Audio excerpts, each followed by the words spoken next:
પાટનગર ભુજમાં નગરપાલિકાની ચૂંટણીનો માહોલ ગરમાયો છે ત્યારે વોર્ડ નંબર 1માંથી કોંગ્રેસની પેનલના મજબૂત ઉમેદવાર યાકુબભાઈ અહમદ ખત્રીએ કચ્છ સુધીની મુલાકાત લઈને શાસક પક્ષ ભાજપ પર આકરા પ્રહારો કર્યા હતા। તેમણે ભુજના વિકાસમાં ભાજપની નિષ્ફળતા અને ભ્રષ્ટાચારને મુખ્ય મુદ્દો બનાવી આ વખતે જનતાને પરિવર્તન લાવવા અપીલ કરી છે। વોર્ડ નંબર 1માં જેમાં Patwadi Naka, Amannagar, Sanjognagar, Shantinagar, police quarter, Dharanagar, Kotgi road, Sumravas, Bakali colony અને આશાપુરા નગર જેવા વિસ્તારોનો સમાવેશ થાય છે।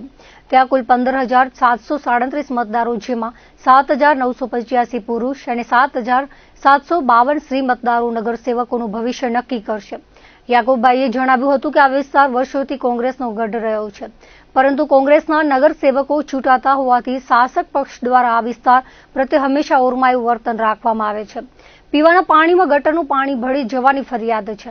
સ્ટોમ વોટર ડ્રેનેજ યોજનામાં વર્ક ઓર્ડર અપાયા છતાં 1.5 વર્ષથી અભેરાઈએ ચડાવી દેવામાં આવી છે।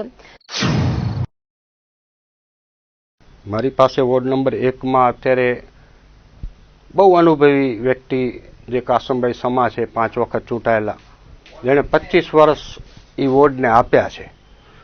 પછી એક લેડીઝ છે મરિયમબેન સમા, પછી એક નૌસીદાબેન લંગા છે બક્ષીપંચમાં। અમે 4 જણા ચૂંટણી લડી રહ્યા છીએ। લોકો પાસે મેનિફેસ્ટો અમારું હજી પાર્ટીનું તૈયાર થઈ રહ્યું છે, 2-3 દિવસમાં આવી જશે, પણ એક વિઝનને લઈને જઈ રહ્યા છીએ કે આજે ભુજમાં આપણે આટલા બધા પૈસા ખર્ચ્યા પછી આ 30-32 વર્ષ કે ભૂકંપ પછીનું જે આપણું આનું ભારતીય જનતા પાર્ટીનું શાસન રહ્યું છે, એમાં આપણે મેળવ્યું શું છે। હું પ્રજાની અપીલ કરું છું કે તમે એક કેલ્ક્યુલેશન કરો, સર્વે કરો કે આપણે આટલા બધા પૈસા ખર્ચ્યા પછી પણ આપણને મળ્યું શું ભૂકંપ પછી। એ ખાલી બન્યું તો શું બન્યું છે? એક વોકિંગ ટ્રેક, એમ્યુનિટીઝની બારામાં વાત કરી। હવે વોકિંગ ટ્રેક જ્યારે બનાવતા હતા ત્યારે અમે કીધું હતું કે ભાઈ આમાં સિમેન્ટનો ટ્રેક ન બનવો જોઈએ, માટીનો ટ્રેક બનવો જોઈએ, જેનાથી નીઝ પ્રોબ્લેમ ના આવે વોકિંગ કરતા। અત્યારે જેટલા બી લોકો વોકિંગ કરે, હું પોતે 3 રાઉન્ડ રોજના મારું છું, મને ખબર છે કે ની પ્રોબ્લેમવાળા માણસોને આ વોકિંગ ટ્રેક વધારેમાં વધારે તકલીફ પહોંચાડશે, તમારી ની ખરાબ થઈ જશે। આના એક્ઝામ્પલો અમે ત્યારે આપ્યા હતા કે તમે મારી સાથે હાલો, મુંબઈ હાલો, જોગેશ પાર્ક જો, જ્યાં કને દિલીપ કુમાર ને સાયરા બાનુ ને બધા વોકિંગ કરતા હતા એ ટાઈમમાં। ત્યારે મેં કીધું હતું કે જોગેશ પાર્કનું જે વોકિંગ ટ્રેક છે એનું એક્ઝામ્પલ લઈને તમે એનું પ્લાનિંગ કરો। અને ત્યાં માટીથી બનાવેલું છે, એમાં અમુક કેમિકલ્સ બી છે, સરસ બી નાખેલી છે માટીમાં કે જેને ઝાઝું મેન્ટેનન્સ ન કરવું પડે। તો એ થેરિકલ અગર હાલીએ અને એ બધી વસ્તુને સમજી વિચારીને કરીએ। આજ આપણે હમણાં એક વોકિંગ ટ્રેક પહેલાં એ ટાઈમે બન્યું હતું ને પછી અત્યારે એને પાછું ફરીથી રિપેર કરવું પડ્યું। એક કામ આપણે કોઈ કરતા હોઈએ ને તો એનું 50 વર્ષનું વિચાર કરીને આપણે શહેરના કામનું ચાલવું જોઈએ। આપણા વડીલો જે કરી ગયા છે કામ, એ 50-100 વર્ષના વિઝનથી કરી ગયા છે કે ત્યાં સુધી વાંધો ના આવે। અને આજે આપણે જે કામ કરીએ છીએ, હમણાં પેવર બ્લોક ને બધું નાખ્યું, તો એ પેવર બ્લોકો તો આજે ઉખડે જ રહ્યા, અમે તો રોજ જોઈએ છીએ કે કેટલા બ્લોક ઉખડે જ રહ્યા। તો એમાં શું છે? ભ્રષ્ટાચાર સિવાય કાંઈ છે? એના બજેટો જુઓ કેટલા રૂપિયા વાપર્યા છે। પ્રજા પૂછે તો સહી, પ્રશ્ન તો પૂછે। મારી અપીલ છે પ્રજા પાસે કે તમે કમસે કમ એટલું તો પૂછો કે ભાઈ આ પૈસા આટલા વાપરીએ છીએ, એના પાછળનું બેનિફિટ પ્રજાને શું મળી રહ્યું છે। અત્યારે આપણી પાસે એવી સંપત્તિઓ જે છે શહેર પાસે, કુદરતી આપેલી બી છે, રાજાશાહીની બી છે, તો એ સંપત્તિઓને આપણે કઈ રીતે આગળ ડેવલપ કરી શકીએ, પ્રજાને વધારેમાં વધારે। ફોર એક્ઝામ્પલ, હમીરસર તળાવ છે, એમાં વોકિંગ ટ્રેક છે, એના આજુબાજુમાં 4 સ્વિમિંગ પુલ મોટા ઇન્ટરનેશનલના બની શકે એમ છે। કેટલા સ્વિમરો તૈયાર થાય આપણા ભુજ શહેરમાંથી એને ટ્રેનિંગ આપીએ તો, અને એ આપણું ભુજ શહેરનું નામ નેશનલ લેવલે, ઇન્ટરનેશનલ લેવલે પ્રખ્યાત કરે। તો આ જરૂરત છે, વિઝનની જરૂર છે। નગરપાલિકા દ્વારા સફાઈ પાછળ મહિના 65 થી 70 લાખનો ખર્ચ થાય છે, છતાં જમીન પર ગંદકીના ગંજ જોવા મળે છે। તેમણે વધુમાં આક્ષેપ કર્યો છે કે ભુજ નગરપાલિકાને વર્ષે 675 કરોડ જેવી માતબર ગ્રાન્ટ મળે છે, છતાં શહેરમાં સિટી બસ જેવી પાયાની સુવિધા નથી। યાકુબભાઈ ખત્રીએ વધુમાં આ બાબતે જણાવ્યું હતું કે તંત્ર પાસે ગટરની લાઈનો ક્યાં છે તેનો કોઈ નકશો કે માહિતી નથી. બધું જ કામ લોલમ લોલ ચાલી રહ્યું છે. ઇજનેરો ઓફિસમાં બેસી રહે અને માત્ર જેસીબી મોકલી દેવામાં આવે છે. મુલાકાત દરમિયાન તેમણે ભુજની ઓળખ સમાન હમીરસર તળાવનો મુદ્દો પણ ઉઠાવ્યો હતો. હમીરસર ફરતે માટી કે ગ્રાસને બદલે સિમેન્ટ બ્લોક નાખી દેવાતા વોકિંગ કરનારા લોકોને ઘૂંટણની તકલીફ થઈ રહી છે. વર્ષોથી ઐતિહાસિક કૃષ્ણાજી પુલ બંધ છે. જ્યુબિલી મેદાનમાં ઇન્ડોર આઉટડોર પ્રવૃત્તિઓ માટે કોઈ આયોજન નથી. હમીરસરમાં સ્વિમિંગ પુલ બનાવી શકાય તેમ હોવા છતાં તંત્ર ઉદાસીન છે. વોર્ડ નંબર 1માં સમસ્યાઓ છે. ત્યાંના અમારા કોંગ્રેસના જે નગરસેવક છે કાસમભાઈ, એ પણ મારી સાથે અત્યારે ચૂંટણી લડી રહ્યા છે.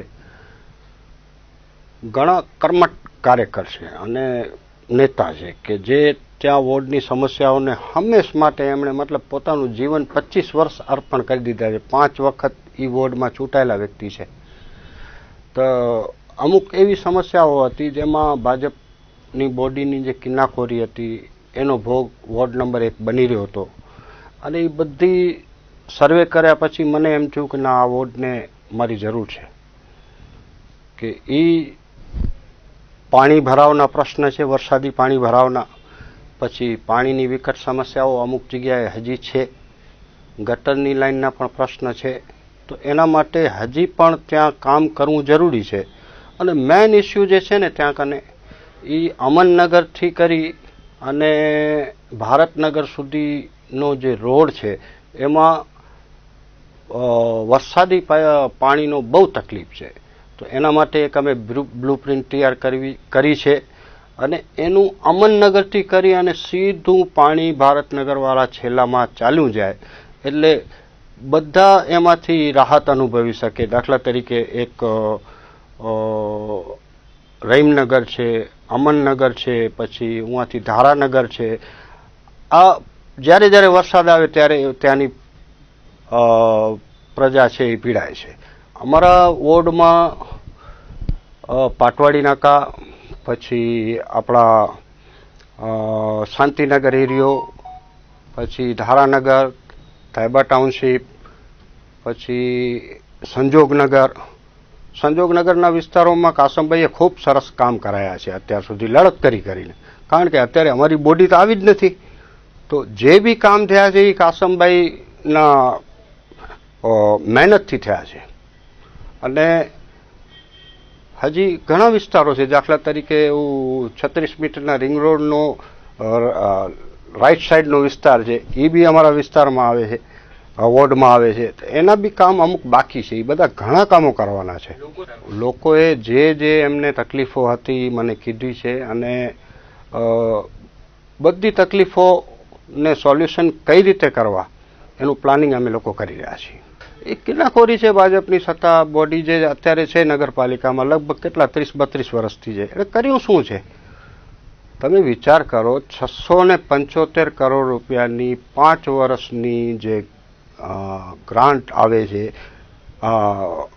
આપણું શું કહેવાય એને, ખર્ચ કરે છે. તો એ 675 રૂપિયાના કામ દેખાય છે શું 5 વર્ષમાં? એટલા પૈસા આપણે ભુજ પાછળ વેડફીએ છીએ, જે ખર્ચ કરી રહ્યા છીએ. તો એનું ક્યાં છે સામે? કોઈ દેખાતું નથી. મને ભુજની પ્રજાને પણ ખબર છે કે આટલા પૈસા નાખ્યા પછી પણ આપણે મેળવીએ શું છીએ? એ જ કચરાઓ, એ જ ગટરની સમસ્યાઓ આખા ભુજ શહેરમાં. જ્યાં સમસ્યા થાય એટલે હું જેસીબી જાય, કોઈ આપણા ટેકનિકલ સ્ટાફ જતા નથી. એમની પાસે કોઈ ડાટા છે નહીં. એક ગટર લાઈન છે તો ગટર લાઈનના કંટ્રોલ સર્વેના ડાટા હોય જે જીઓડીસી પાસે છે. અમે 2010ની 15માં પણ આ ઇસ્યુ ઉપાડ્યા હતા, પણ આ લોકોને તો એમાં રસ જ નથી. આમને તો શું છે, પોતાના ઘર ભરવામાં રસ છે.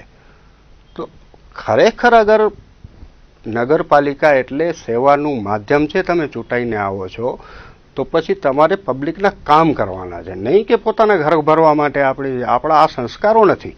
હું 2010થી 15માં નગરસેવક હતો હોસ્પિટલ રોડ વિસ્તારનો.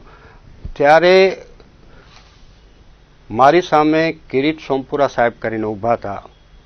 હું તો નાનો એક કાર્યકર હતો અને પાર્ટીએ મને ત્યાં ચૂંટણી લડાવી અને હું મારી રીતે જીત્યો. ભાઈઓનો બધાનો સાથ સહકાર રહ્યો, પ્રજાનો સાથ સહકાર રહ્યો. એમણે એ વિસ્તારમાંથી ભલે નોમિનલ સોસાયટી હું જીત્યો હતો પણ જીત્યો હતો. તો હું પેનલ અમારી આવી હતી. એ ટાઈમે 2010 પહેલાનો હોસ્પિટલ રોડ હતો. પબ્લિક બહુ ત્રાસેલી હતી, અતિ ત્રાસેલી. અને એ વિસ્તારનો મેઇન ઇસ્યુ હોસ્પિટલ રોડ હતો અને એને અમે ઉપાડ્યો હતો. એના માટે 3 દિવસના અનશન ઉપવાસ ઉપર અમે ઉતર્યા હતા અને એ કલેક્ટર સાહેબ પાસે અમે બાંયધરિયા લેવડાવી હતી. અને એ રોડ શા માટે નહોતો બનતો પછી 2012 પછી બનાવવો પડ્યો.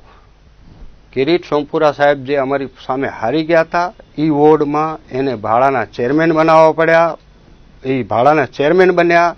એના પછી કિનાખોરીઓ ચાલુ થઈ ગઈ કે આ વિસ્તારના જે કોંગ્રેસના ઉમેદવાર જીત્યા છે ને મારી સામે, એટલે હું કામ કરવા નહીં દઉં. તો એટલી બધી પ્રિજુડાઇઝ રાખીને જે વ્યવહાર કરતા હતા, શહેરને નુકસાન થતું હતું. એના માટે અમે અનશન ઉપવાસ ઉપર ઉતર્યા હતા અને એ રોડ અમે કરાવીને જપ્યા હતા. જ્યાં બી કામ કરવા જશું, જ્યાં બી ઊભા રહેશું, ચૂંટાશું, તો પછી એમાં અથાગ મહેનત હશે, અમારી વિઝન હશે અને વિઝનથી જ કામ કરશું. યાકુબભાઈ ખત્રીએ ભાજપની ચૂંટણી રણનીતિ પર નિશાન સાધતા કહ્યું હતું કે ભાજપ દર વખતે ઉમેદવારો બદલે છે, કારણ કે જૂના નગરસેવકો એટલો ભ્રષ્ટાચાર કર્યો હોય છે કે તેઓ ફરી લોકો પાસે જઈ શકતા નથી. જો કામ કર્યા હોય તો ચહેરા બદલવાની જરૂર કેમ પડે? યાકુબભાઈ ખત્રીએ 1984 થી કોંગ્રેસ સાથે જોડાયેલા છે અને 2010-15માં વોર્ડ નંબર 10માં નગરસેવક તરીકે રહી ચૂક્યા છે. તેમણે પોતાના અગાઉના અનુભવો યાદ કરતા જણાવ્યું હતું કે હોસ્પિટલ રોડના કામ માટે તેમણે 3 દિવસ ઉપવાસ કર્યા હતા. આ વખતે યાકુબભાઈ ખત્રી, કાસમ મામદ સમા, નૌશીદાબેન લંગા અને મરિયમબેન સમાની આખી પેનલ સાથે મેદાનમાં છે. તેઓ માત્ર વાતો નહીં પણ અમરનગરથી ભારતનગર સુધીની વોટર ડ્રેનેજ લાઇનની પ્રોપર બ્લુ પ્રિન્ટ સાથે લોકો પાસે જઈ રહ્યા છે. ભુજની જનતાને અપીલ કરતા જણાવ્યું છે કે તમે દર વર્ષે ટેક્સ ભરો છો પણ બદલામાં ગંદકી અને પાણીની અછત જ મળે છે. 30 થી 35 વર્ષથી ભાજપનું શાસન હોવા છતાં ભુજ ઠેરનું ઠેર છે. આ વખતે કોંગ્રેસને એક મોકો આપી પરિવર્તન લાવો જેથી ભુજનો સાચો વિકાસ થઈ શકે. જ્યારે જ્યારે બોડી આપણે ઇલેક્શન આવે છે, તમે બધાએ પ્રેક્ટિકલી જોયું હશે, ભુજની પ્રજાને ખબર છે કે આ શું થાય છે કે જ્યારે જ્યારે ઇલેક્શન આવે ત્યારે નવા ચહેરાઓ આવી જાય, જૂનાને મૂકી દે ઘરે. શું કે રિપીટ નો રિપીટ થિયરી. અરે નો રિપીટ થિયરી તમને કરવાની જરૂર શું છે? શેના માટે છે કે પહેલાના માણસો ભ્રષ્ટાચાર કરી ગયા એટલે હવે એ લોકો ચૂંટાઈ આવે એમ નથી એટલે નવા ચહેરા નાખી દો. તો આ થિયરી કેટલા ટાઈમ સુધી આપણે સહન કરશું? મારી એક ભુજની પ્રજાને રિક્વેસ્ટ છે કે ભાઈ કાંઈક હવે જાગો. કોઈક વસ્તુનો આપણા જ ટેક્સના પૈસા છે અને બુદ્ધિજીવી પ્રજા અહીંયા રહી છે ભુજની અંદર. મારા તો ખૂબ કોન્ટેક્ટ છે. તો એ લોકો જ્યારે જ્યારે મળે છે તો એ વાતો એ જ થાય છે કે ભુજમાં કાંઈ થતું નથી. તો પણ તમે કાંઈક એકાદ વખત તો એક્સપેરિમેન્ટ કરો. કોંગ્રેસની બોડી લાવો તો ખરા. હવે આ બોડીને તો લોકો સમજો ભાજપના શાસનને તો જાણે મોનોટોનસ કેમ થઈ ગયું હોય એ ટાઈપનું અત્યારે પ્રજાને થઈ ગયું છે ને. એને એ કૃષ્ણાદી પુલ બી હમીરસર તળાવને લગતો જ પ્રશ્ન છે ને. તો હું શું કહું છું, એને ડેવલપ કરવું, એને મતલબ રિપેર નથી કરવો, એને નવેથી તમે બનાવો અને એના સાથે સાથે 4 રાઉન્ડમાં 4 જગ્યાએ સ્વિમિંગ પુલ બનાવો. વોકિંગ ટ્રેક છે એ અગર હજી એક નવું બની શકતું હોય તો આપણે એને જ બાજુમાં એક ટ્રેક બનાવી શકીએ એમ છીએ. આ વિઝન, આ પ્લાનિંગ હોવું જોઈએ. વિઝન છે નહીં આ લોકો પાસે અને જેમ ઠીક લાગે એમ એ કર્યા રાખે છે ખર્ચા. કોઈ અર્થ વગરનું આમાં શાસન ચાલી રહ્યું છે. તો એના સિવાય આજ હું વાત કરું ને તો આટલી મોટી સરસ જગ્યા છે આપણી પાસે જુબેલી ગ્રાઉન્ડની. તમે કોઈ પણ હોશિયાર લોકોને, સમજદાર લોકોને પૂછો કે આપણે અત્યારે એનું યુટિલાઇઝેશન શું કરી રહ્યા છીએ. આપણે ઉપયોગ તો એટલો જ કરી રહ્યા છીએ કે ટુર્નામેન્ટ જે ટેનિસની હોય એ આપણે ત્યાં રમાડી શકીએ છીએ. એના સિવાય આપણો કોઈ, એનાથી શું આપણા બાળકો, આપણા શહેરના છોકરાઓ શું સિઝન બોલથી તૈયાર થઈ શકશે? નહીં થઈ શકે. એ જગ્યામાં એક મોટું સ્પોર્ટ્સ કોમ્પ્લેક્સ ઊભું કરવાની જરૂર છે જેમાં ઇન્ડોર્સ ગેમ હોય, આઉટડોર્સ ગેમ હોય અને આપણા જે રમતવીરો છે, ક્રિકેટના જે છોકરાઓને તૈયાર થવું છે એના માટે બોક્સ ક્રિકેટ ગ્રાઉન્ડના 3 ગ્રાઉન્ડ બને. આઉટડોરમાં, પછી ઇન્ડોર ગેમ્સ બી બને, અને મોટું સ્ટેડિયમ ટાઈપનું અગર આપણાને ગ્રાઉન્ડની જરૂર છે તો ઘણી એવી જગ્યાઓ આપણા મુન્દ્રા રોડની આસપાસમાં સરકારી ખરાબા ઉપર બી પડી છે. એ જગ્યાઓનો એના માટે ઉપયોગ કરવામાં આવે કે જ્યાં ઇન્ટરનેશનલ લેવલનું આપણે સ્ટેડિયમ બનાવી શકીએ ક્રિકેટનું, તો આપણા છોકરાઓને આગળ કંઈક ચાન્સ મળશે. ડબલ એન્જિનની સરકારનો મતલબ શું છે? આ લોકોએ નગરપાલિકા, પંચાયત, તાલુકા પંચાયત આને એક ભ્રષ્ટાચાર કરવાની, શીખવાડવાની એક તાલીમ શાળા બનાવી નાખી છે. અહીંયાથી પછી મોટા થઈ અને એ જાય ગાંધીનગર. ડબલ એન્જિનની સરકારનો મતલબ હું તો આ સમજુ છું. આનો કોઈ મતલબ જ નથી. જ્યાં આટલા રૂપિયા આવે છે, આ 675 કરોડ રૂપિયા તો હું તમને MLA અને MPની ગ્રાન્ટ વગર કહી રહ્યો છું. તમે આંકડા જોરાવી લો, એમાં ચેલેન્જ કરું છું, એમાં કાંઈ ફેરફાર હોય તો મને કહેજો. તો આ ચીજો પ્રજાને સમજવી પડશે કે તમે ભાઈ શું કરી રહ્યા છો. આજે આપણે મેળવી શું રહ્યા છીએ? આટલો બધો ટેક્સ આપીએ છીએ અને આટલા બધા વેરાઓ ભરીએ છીએ, એના પછી આપણને મળે શું છે? સુવિધાઓ શું મળી રહી છે? તો એ જ વસ્તુ આવે કે ઉવા ગટર છલકાઈ ગઈ ને ઉવા JCB ગયું ને વળી ટ્રાફિક સમસ્યાઓ પાછી એ નહીં. આજે પણ જો ભીડ બાજુ આ બજારમાં રસ્તામાં ખોદાય છે રહ્યું અને ઉવા કને રસ્તો બંધ છે, પ્રજા હેરાન છે. એવી જ રીતે ત્યાં કને પણ કડલી રોડવાળા 30 મીટરના રોડ ઉપર પણ ખોદાણ ચાલુ છે ને બનાવે છે હેરાન. એ જેમ તેમ જે થૂકના સાંધા કહીએ ને એ દે છે રહ્યા. પ્રજાનો પૈસો વેડફાય છે. મને ચિંતા એ થાય છે કે એ પૈસામાંથી તો ઘણું બધું આપણે કરી શકીએ. આજે હું તમને કહું કે આટલા જે પૈસા છે, 675 કરોડ રૂપિયા, એટલે કે નાની રકમ છે. 675 કરોડ રૂપિયા નગરપાલિકા વાપરી રહી છે તો શેમાં વાપરી રહી છે? એનામાંથી મળે શું છે આપણાને? એ લોકોએ આપ્યું શું? તો એનો હિસાબ તો માંગો કમસે કમ. આટલા બુદ્ધિજીવી વર્ગનો આ શહેર છે અને કુદરતે આપણને એટલો સારો એટમોસ્ફિયર વાળો શહેર આપ્યો છે, જેમાં આપણે આટલા પ્રવાસીઓ આવે છે. એ લોકો શું કરે છે? બહારના પ્રવાસીઓ પણ જોઈને ત્રાસી જાય છે કે આ શહેર છે, આની બ્યુટી કેવી હોવી જોઈએ. આજે હમીસરના ટ્રેક ઉપર આપણે અત્યારે બી જઈએ તો એ આંકડા અંદર હમીસરમાં છે, બાવળિયા ઉગેલા પડ્યા છે. હું રોજ જોઉં છું, પીડા થાય છે અંદરથી કે કેમ પ્રજા એકાદ વખત તો પલટો કરી જુઓ. રોજ દાળ ખાવાની છે, ક્યારેક તો કાંક મિક્સ સબ્જી, વેજ સબ્જી ખાઈએ ને આપણે. પરિવર્તન જરૂરી છે, અતિ જરૂરી છે. જો ક્યારેક એવું હોય છે ને કે કદાચ તમને એ ગમતી બી હશે પાર્ટી, હાલો માની લીધું મેં, એને કંઈક અગર એ કામ નથી કરતી અને ભ્રષ્ટાચાર કરે છે તો એકાદ વખત એને સજા કરીને તો જુઓ, અને કોંગ્રેસની બોડીને અજમાવીને જુઓ તો કમ્પેરિઝન થશે. રિઝનેબલ લોકો કેટલા આવે છે. જ્યારે જ્યારે આપણે જઈએ ત્યારે ઉમેદવારો બદલી ગયા હોય, કારણ કે એવું પહેલાના ભ્રષ્ટાચાર કરી ગયા છે. એટલે મોટા નેતાઓ એને સમજે છે કે આ પાછા ચૂંટાશે નહીં, એટલે વરી બીજા નાખી દે. અને કિનાખોરીની હદ વટાવી ગયા છે. 1 નંબર શું, 2 નંબર શું, 3 નંબર શું. હું કને જાઓ તો તમને એ સમસ્યાઓ દેખાય કે ભાઈ આ છે શું, અને એ સમસ્યાઓના હલ આસાનીથી થઈ જાય એમ છે. કોઈ એટલી મોટી બાબત નથી, કારણ કે હું ઇન્ફ્રાસ્ટ્રક્ચરથી જોડાયેલો વ્યક્તિ છું. મારી જિંદગી આમાં જ ગઈ છે. તો હું ભુજની પ્રજાને અપીલ કરું છું કે ખરેખર હવે જાગો. That's limit. લિમિટ એટલે લિમિટ, કે હવે લિમિટ ક્રોસ કરી ગયા છે. પ્લીઝ આપના માધ્યમથી હું રિક્વેસ્ટ કરું છું ભુજની પ્રજાને કે હવે જાગો, પરિવર્તન બાબતે વિચારો, કમ્પેરિઝન કરો, કોણ કેટલું વિઝન લઈને આવી રહ્યું છે. આમને તો તમે અનુભવી ચૂક્યા છો, તો હવે એના બારામાં તો હું તમને શું કહું. અને છતાં પણ એ જ તમારે લઈ આવી હોય તો પછી અમારો તો કાંઈ દોષ નથી. અમે અમારી મહેનત કરી રહ્યા છીએ, અમે કેન્ડિડેટ ઊભા કરી રહ્યા છીએ, કેન્ડિડેટ લાવી રહ્યા છીએ. એમાં પણ અમે અમારા નેતાઓ એટલી બધી તૈયારીની સાથે, એટલી બધું ધ્યાનથી કેન્ડિડેટો આપી રહ્યા છે. લોભ લાલચ બી અમારા કેન્ડિડેટોને ઘણાને આપવામાં આવે છે, પાછું ખેંચવાનું કહેવામાં આવે છે. આ બધી વસ્તુઓને દરકિનાર કરીને અમે લોકો એક ટીમ બનાવી છે અને એ ટીમને ભુજની પ્રજા સ્વીકારે એવી મારી અપીલ છે.